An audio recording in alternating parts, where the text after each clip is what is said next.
Kerala cricket league 2ാം സീസണിൽ തിളങ്ങി നിൽക്കുന്ന പേര്, ക്രിക്കറ്റ് ആരാധകർ ഇനി ഓർത്തിരിക്കേണ്ട പേര്, തൃശൂരിന്റെ അഹമ്മദ് ഇമ്രാൻ.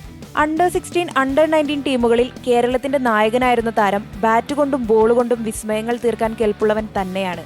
ആ പ്രകടന മികവ് 18ാം വയസ്സിൽ കേരള സീനിയർ ടീമിൽ ഇടവും നേടിക്കൊടുത്തു. ഇന്ന് KCL 2ാം സീസണിലും തിളക്കമുള്ള പ്രകടനങ്ങൾ ആവർത്തിക്കുകയാണ് തിരുവനന്തപുരത്ത് നിന്നുള്ള ഈ 19കാരൻ. കഴിഞ്ഞ രഞ്ജി ട്രോഫി സീസണിലേക്ക് ഒന്ന് കണ്ണോടിക്കാം. ഗുജറാത്തിനെതിരായ സെമി ഫൈനൽ പോരാട്ടം, ഫൈനലിലേക്കുള്ള ചവിട്ടുപടിയെന്ന വിധത്തിൽ ഏറെ പ്രാധാന്യമുള്ള മത്സരം. ആ മത്സരത്തിൽ ഇമ്രാൻ ഫസ്റ്റ് ക്ലാസ് ക്രിക്കറ്റിന്റെ മാധുര്യം ആദ്യമായി അറിഞ്ഞു. അതീവ പ്രാധാന്യമുള്ള മത്സരത്തിൽ 8ാമനായി ഇറങ്ങി 24 റൺസോടെ അക്കൗണ്ട് ഓപ്പണും ചെയ്തു.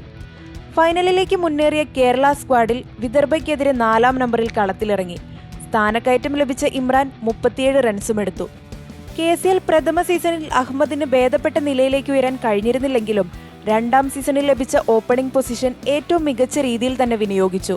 ടെക്നിക്കലി പെർഫെക്റ്റ് ബാറ്ററായ ഇമ്രാൻ അൺഓർത്തഡോക്സ് ഷോട്ടുകൾ അടിക്കുന്നതിലും കേമൻ. തൃശൂർ ടൈറ്റൻസിനെ KCL പോയിന്റ് പട്ടികയിൽ 1ാം സ്ഥാനത്തേക്ക് എത്തിക്കുന്നതിലും നിർണായക പങ്കുവഹിച്ചു അദ്ദേഹം. കളത്തിലിറങ്ങിയ 5 മത്സരങ്ങളിൽ നിന്ന് 347 റൺസും നേടി. അതിൽ ഒരു സെഞ്ചുറിയും 3 അർദ്ധ സെഞ്ചുറികളും ഉൾപ്പെടുന്നു. ഓൾറൗണ്ടറായ ഇമ്രാൻ ബാറ്റിംഗിൽ മികച്ച പ്രകടനമാണ് കാഴ്ചവെക്കുന്നതെങ്കിലും ബൗളിംഗിൽ അധികം ഉപയോഗിക്കപ്പെട്ടിട്ടില്ല. ഇമ്രാന്റെ പ്രകടനങ്ങൾ അദ്ദേഹത്തിന് IPL ടീമിലേക്കുള്ള വഴിയും എളുപ്പമാക്കി കൊടുക്കുമെന്നതും സംശയിക്കേണ്ടതില്ല.